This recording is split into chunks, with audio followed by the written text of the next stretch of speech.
my process takes a couple of hours, and then about half an hour ripping it off at the end of the day. But yeah, it's quite a big process. But just, you know, I was saying earlier, it's one of those processes that you don't feel like your character until it's complete. Kind of. So yeah, it's not every day you get to play an alien, so it's quite good fun. I actually like really enjoy taking the makeup off. I know that you want to get it off as soon as possible, but for me, like, they almost need to give me a massage to get it off, because it's like they gotta like rough it off. So yeah, and then all the human characters on our show are waiting in the transport car ready to go home. Before they even say Rath, Julie's us. Yeah, exactly. And they all give me a hard time because I'm taking so long, but they don't realize that it's a lot of makeup, you know, and it takes a while to get that off. That massage takes a while. Yeah. It's the hardest part of the day, taking off the makeup. Is it nice that you maintain a degree of anonymity because your character is so made up? Definitely. I like sort of the fact that as well, I feel so different to Arissa, and I kind of feel like I disappoint people when they start speaking to me. So recently I was out with one of my neighbours, and he told me he watched Defiance, and I said, oh, I'm in Defiance. And he just looked at me and he sort of didn't believe me. He said, oh, who do you play then? And I said, the girl with the red hair. And he looked again, and I said, with knives? He went, Arissa? I said, yeah. And he looked at me and went, oh. She's an alien. So, yeah. And I was just so sad to have disappointed him. So I think it's better that people don't know. Now, it's mind-boggling for me every week when I watch it. How do they get your eyes to look so huge? Big contact lenses, very big contact lenses. Yeah, we're all in contact. Yeah. They take up most of my eye. So yeah, I have no peripheral vision in them either. Tunnel vision. Yeah, literally, you're looking like that the whole day. So some of the stunts become slightly difficult. I usually end up on my arse a few times before I can actually get them right. But yeah, it's really interesting with the contacts. In daytime, it's more or less alright, easy to see, because in light your pupils dilate, and so they get smaller, and there's like a little window opening that you can see out of. But at night, your pupils get a lot bigger, and you're still trying to see out of this small hole, so you're like practically blind at night. Yeah. And so like unless you're like, you know, Trenor's deaf because she can't hear. We're all blind, so it's a barrel of laughs on set, really. Yeah, so we just walk around like this. Where do I talk? This way? And it makes you quite tired. You sort of zone out. And on set a couple of times, Noah, who plays Suka, and I would sit there, and we'd just be sort of zoned out because we can't see anyone. And Grant came on once and went, God, you two are a barrel of laughs. And we just sat there because you literally, and I guess it's kind of part of the process as well. You don't feel like your character until you completely morph. So yeah. What's cool is that there's a guy whose job, he's the on-set optometrist. Yeah. We have an on-set optometrist, and his job is to walk around watering your eyes.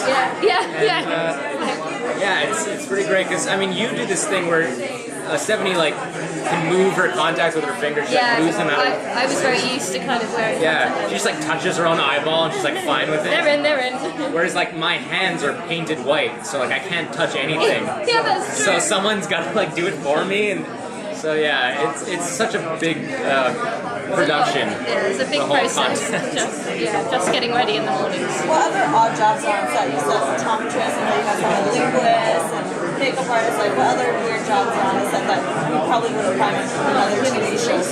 Yeah, you know, in all of like filmmaking, every job exists in filmmaking as well. So there's any job that exists in real life also exists on set. Like the props and things. You know, I might be holding a knife or a bag, and there are people that are there, you know, making sure that, you know, it matches up with continuity, and, you know, they don't get enough credit really because the amount of stuff that they're dealing with every day, and you know, we shoot so out of order that, you know, they really are on it, and while we go home to bed and, you know, at least run they're through. pulling their hair out, trying to figure exactly. out if you know, if my shirt was like this or like that in all scenes. So yeah, we owe a lot to those guys.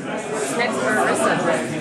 I know, I'm kind of mind blown myself as to where it might go. I feel sad as well because it was quite a journey, and I felt like I went on the journey with her, and she basically gave her life up for Nolan, and their motto is they'll live or die together. So I think he might be a bit cross with me, but who knows how she'll come back, but I don't think things will be the same again, I have to say. Do you think she'll be different? I've got a feeling there'll be big differences, yeah, I've got a feeling. But yeah, I think it gets a lot darker, the show. I think for all of us, I mean, each characters went through so much towards the end. I think the great thing about season 1 is that you got to know the characters and who they were, but with season 2, it really could go anywhere now. Everyone knows who the characters are, but we get to see the characters in different lights and like in different environments and with different characters on the show, like interacting with different people.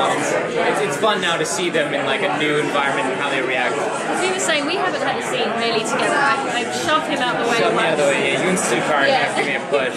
But it would be nice to have some interactions with characters that we didn't in season 1.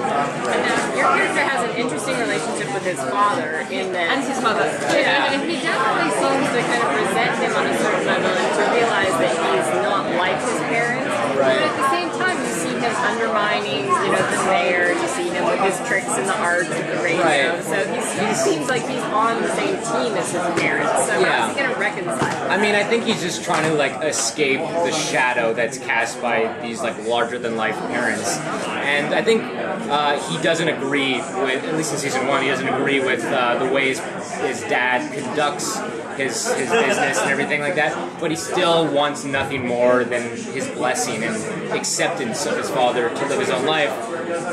And at the same time, he's got this other father figure in his life who's just petrifying on camera, because Graham Greene is just like such a big, he's such a funny and joyful guy in real life. It's a lot of joy to set. Yeah. So he's got these two father figures that he's just caught in the middle of, trying to please both of them.